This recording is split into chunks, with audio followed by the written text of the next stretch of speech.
Tonight on Dateline.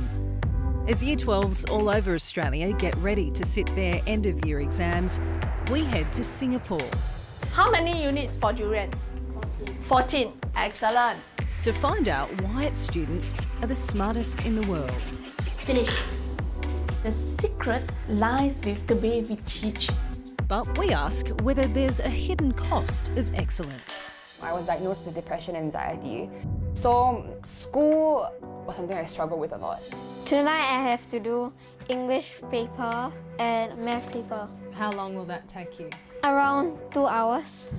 If you had a wish where you could do one thing a bit more each day, what would that be? More sleep.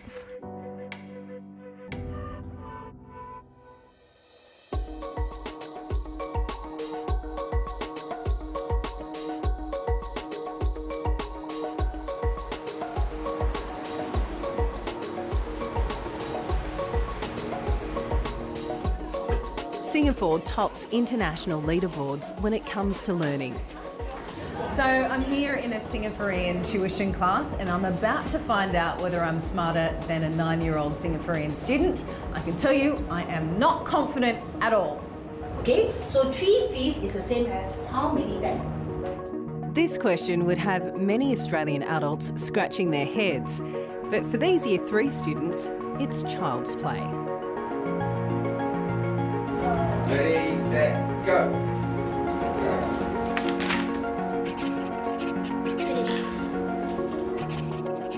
Finish. Done! Done. Still continue to do? You didn't draw them. Yeah. I feel like I've missed a fundamental, something fundamental's missing, and mine doesn't have as many boxes as the other kids. The approach these kids are using is called modelling, and it's just one of the unique methods of learning built into their curriculum. I'm getting a little bit of a taste of just how competitive the Singaporean education system is. I'm falling way behind my peers, and the pressure is real.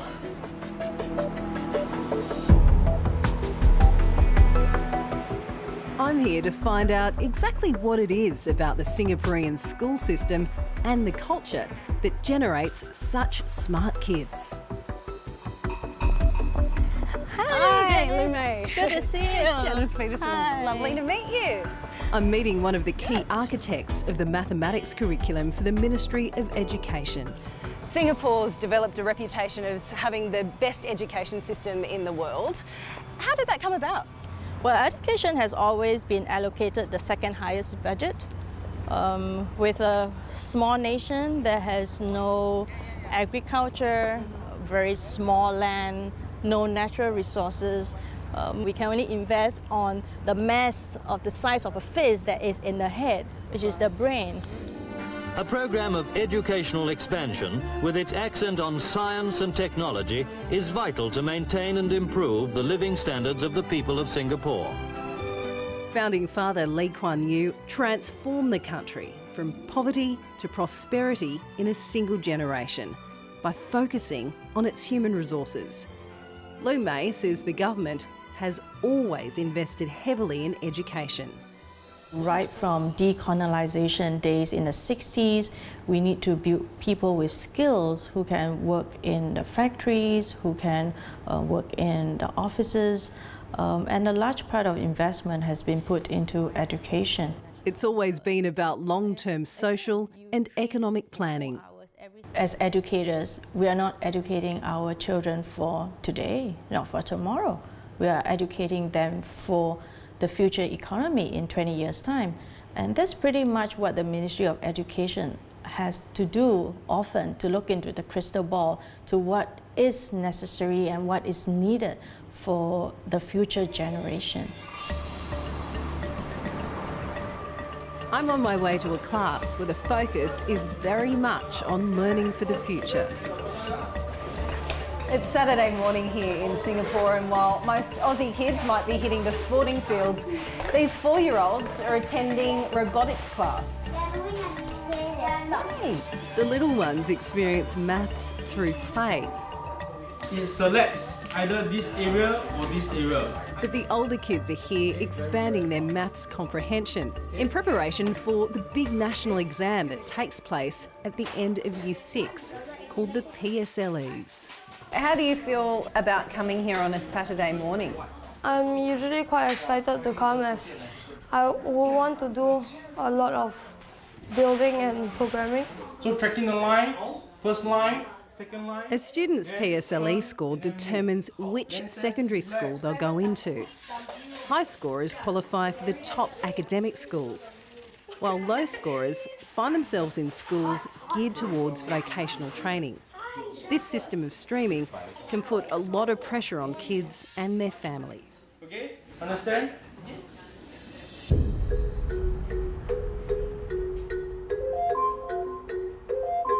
Echo. Stop. One of Singapore's best and brightest is about to start his day. Stop. 12-year-old Ishan is in full throttle PSLE preparation mode. Morning. A routine that starts at the crack of dawn. So Ishan will normally wake up around 6:40, 6:45. After that, she eat the breakfast. This has not been marked, you know. No, thank you. Thank you. Let me see how many marks you have for your compo. 9 out of 15? Wow, that's quite a lot of mistake, right? Why did you start with A? Okay, we'll go through when you come back. Then around 7 o'clock, I will then fetch him to school. You got everything? Drop him off. Wait for me. Okay. Bye. Bye. Have a great day. School ends about 1:30. Hello.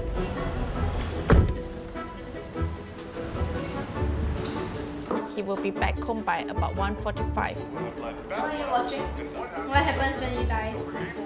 You have to take a quick lunch before we rush him down to his science tuition that starts at 2:30. Science tuition ends at 4:30.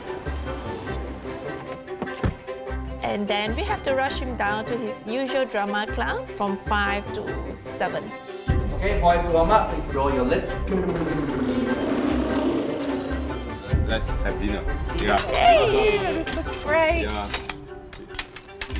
After a quick family meal, Yeah.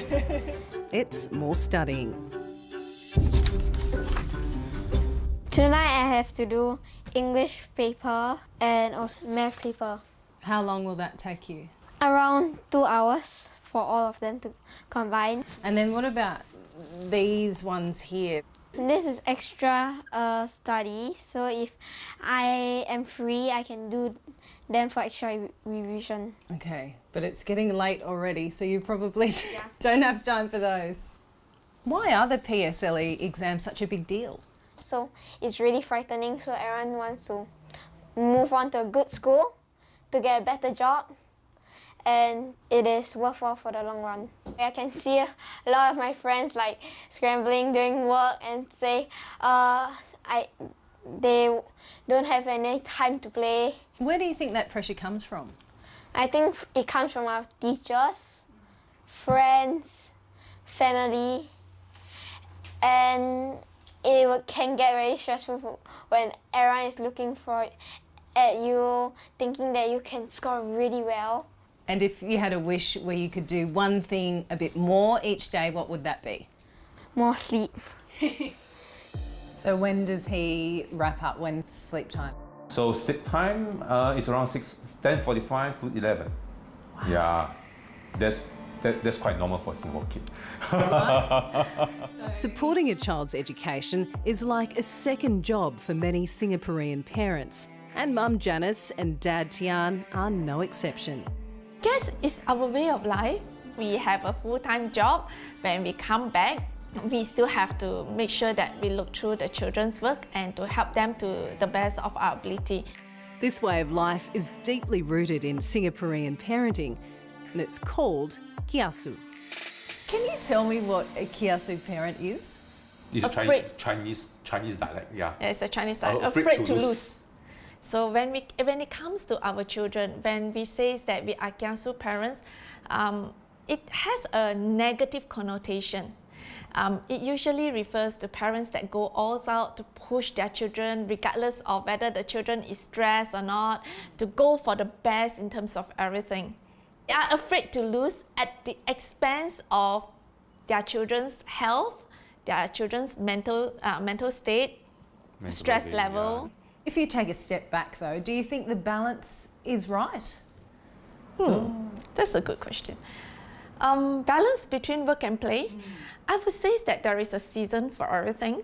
So I would say that right now the balance is a bit off. You just have to suffer a little bit more, you know, and think of the bigger gain again at the end of the examination.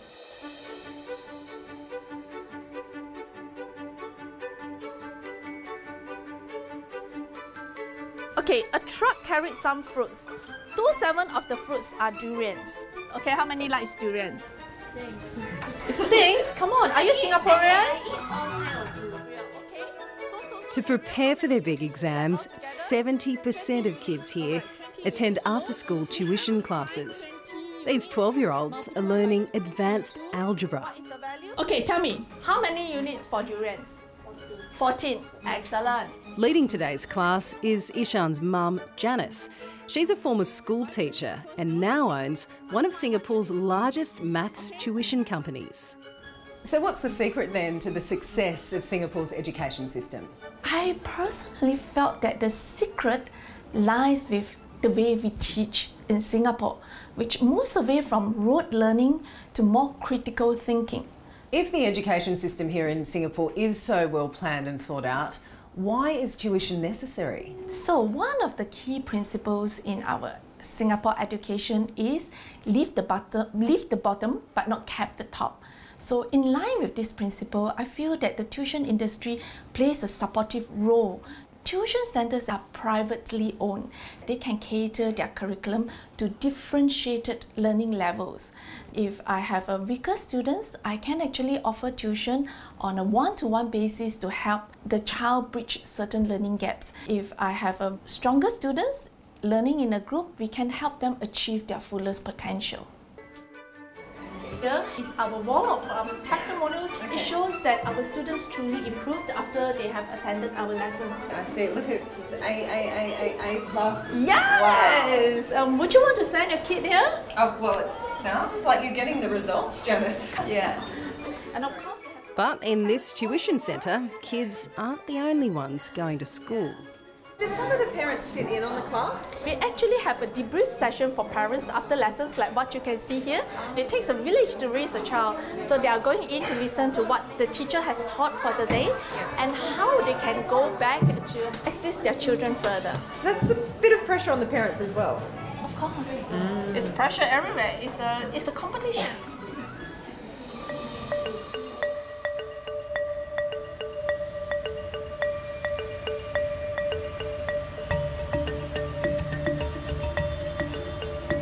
I'm interested to find out more about what's at stake in this competition. So I'm visiting a Singaporean high school. If kids score low in their PSLEs, they might end up at a school like this one, with a focus on vocational training. Students here are prepping for jobs in the retail or hospitality industries. Many of the 12-year-olds sitting for their PSLEs and their parents would consider placement in a school like this a failure.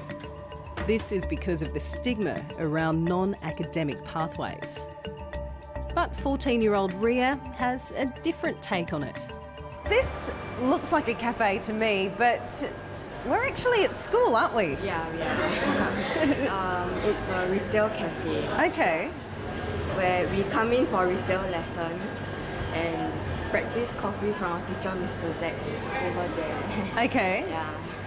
My experience with PSLE wasn't very well. I'll get teased and I just didn't want to be in such an environment. Sure. Yeah. But that test is quite important, isn't it? Yeah, it's quite important. But I went for the test, but I didn't do well. But look where it brought me. Do you feel like you've found your enjoyment of learning again? Definitely. Yeah, I enjoy coming to school. I don't dread it as much as I used to. Okay. I really enjoy coming to see my teachers, having my lessons in such an environment. Being placed in the vocational stream took the pressure off Ria and allowed her to re-examine what she wants out of her education. This school is part of the moving landscape of education in Singapore, shifting focus to preparing students for jobs in the real world. As Singapore continues to excel at education, how does Australia stack up? The World Cup of Academics is the PISA study, the program for international student assessment. The last assessment was in 2015 and Singapore was the top of the leaderboard across 3 subjects: maths, reading and science. In comparison, Australia came out significantly lower, coming 25th in maths, 16th in reading and 14th in science, well behind other OECD nations like Estonia, Poland and New Zealand. So how has Singapore climbed to the top, especially in vital STEM subjects, while Australia continues to fall behind? In Singapore, students are taught by specialised maths teachers from Year 3 onwards. In Australia, specialised teaching doesn't start until high school, but there's a chronic shortage of maths teachers. In fact, less than 1 in 4 high school kids in Australia are actually taught by a qualified maths teacher. So, what can Australia do to catch up?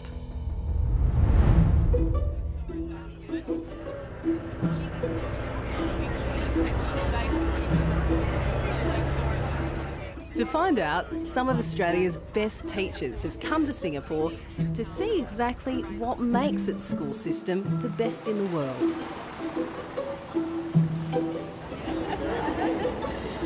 Denise Lofts wants to see what she can take home to her classroom in Ulladulla, New South Wales. I'm actually really curious around the way in which they develop such great standards. What do they actually do in classrooms? And of course, how do they leverage technology? This trip is part of a prize the teachers have won for showing innovation in learning in their own Aussie schools. Their first stop is the Nan Chau Primary School.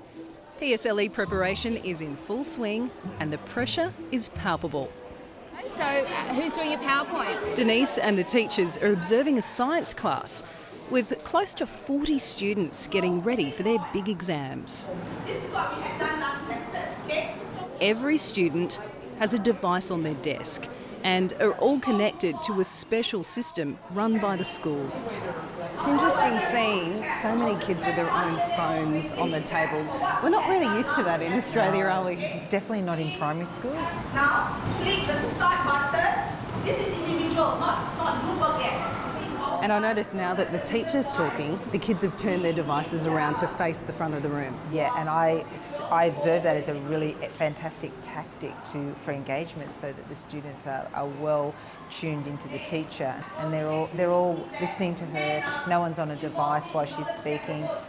With our cameras in the room, I'm sure these students are on their best behaviour today. But we're told students in general show a great deal of respect for their teachers. They show a desire to learn, and there are not many disruptions. And this respect for teachers is seen across the social spectrum. Only applicants from the top 30% of graduates are accepted into a teaching degree. It pays well and is considered an elite role, on par with a profession in management or accounting. Here in Singapore, we're talking about the top 30% of graduates that become teachers. So that's very different. Oh, actually, that was, it was interesting when we started talking when we first arrived. You know, they said the pay is this and you get the bonuses. By having spent time in the schools, they're very hardworking and teachers are very much appreciated. Their profile within the community is high. Wouldn't that be great in our own country if that was the desire, like that we were making the choices that, yes, you get to take the top 30%. Denise is impressed by the well-resourced classrooms and quality teaching staff. But she has concerns about the high-pressure exams at such a young age. In my research, high-stakes testing is of concern. Often it's just a way of measuring, and it's really a long way away from learning and from improving. And I see that they're preparing for these tests that happen at the end of primary school, for them then to choose a path beyond into secondary school.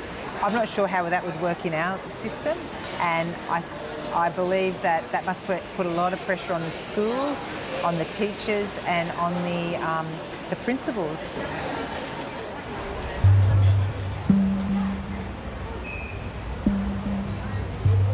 For Charmaine, the relentless pressure to succeed in the PSLEs had devastating consequences.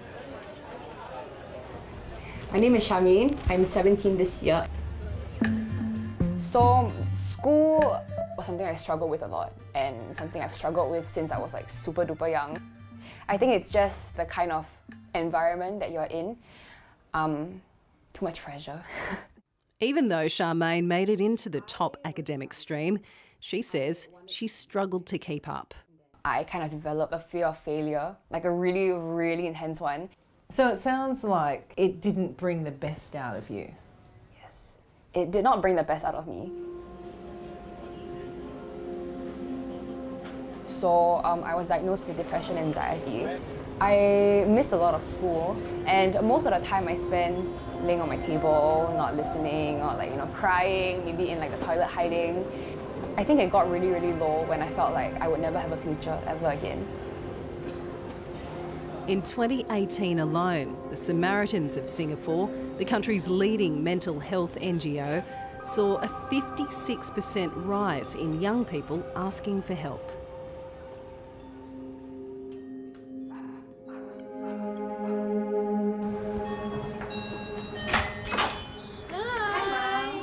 Janice. Hello, lovely to meet you.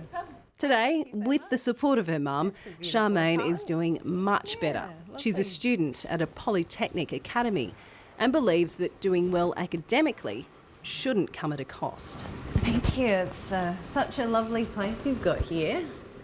I think that even though we are a leader in education, I think that we can do a lot better. And I think relieving the pressure on children does not mean that we will necessarily lose that position. In fact, it might just further cement us in that spot, in that number one spot. So is there a wider conversation happening around mental health for school kids? I think that there has been more awareness recently. I'm really, really thankful for that. We are slowly but surely normalizing it, and I think that with my generation, a lot will change for the better. Do you feel like you've got your little girl back? Yes, very much. And I'm very thankful. Maybe a little bit too much.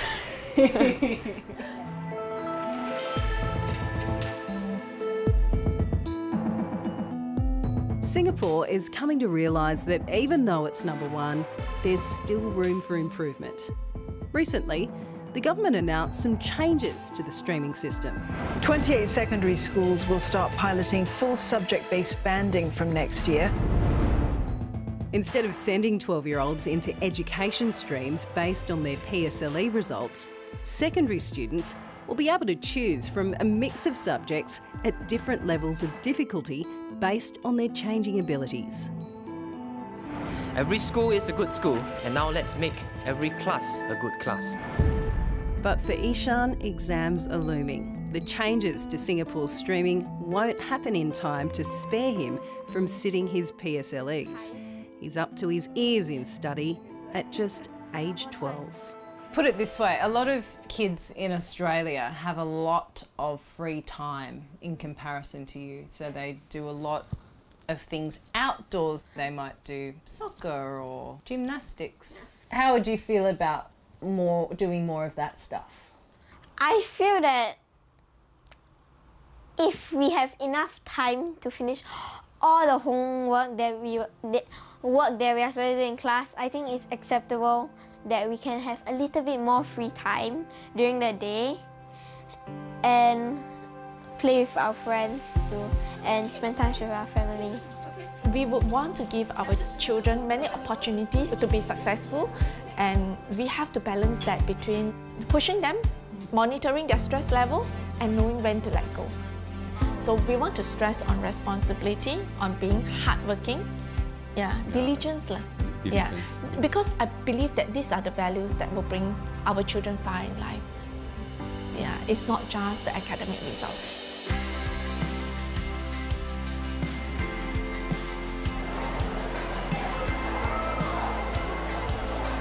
Back in Australia, a few weeks on from the Singapore teachers' trip, Ulladulla principal Denise Lofts is putting what she learnt overseas into practice. I reckon that looks cool. Is that the one that's off? Oh, this one's... Yeah. We don't always recognise talent well. In actual fact, finding our gifted and talented students, sometimes they're hidden. You know, they're not all the Lisa Simpsons, sometimes they're the Barts. While Singapore continues to top leaderboards in education, Denise recognises their system is not perfect. But she's still keen to see if some of their methods can help kids here unlock their potential. Have you got a checklist you've drawn up? What's top of your list? Definitely look in the way we structure our school day and what happens from that, and you know, the fact that the curriculum is so crowded. You know, how can I as a school or as a school principal in a school look at how we can navigate that? We also need to attract great teaching talent, don't we? So how do you go about attracting some of that talent here to Ulladulla? We really do need maths teachers, as does the rest of the state, and special ed teachers.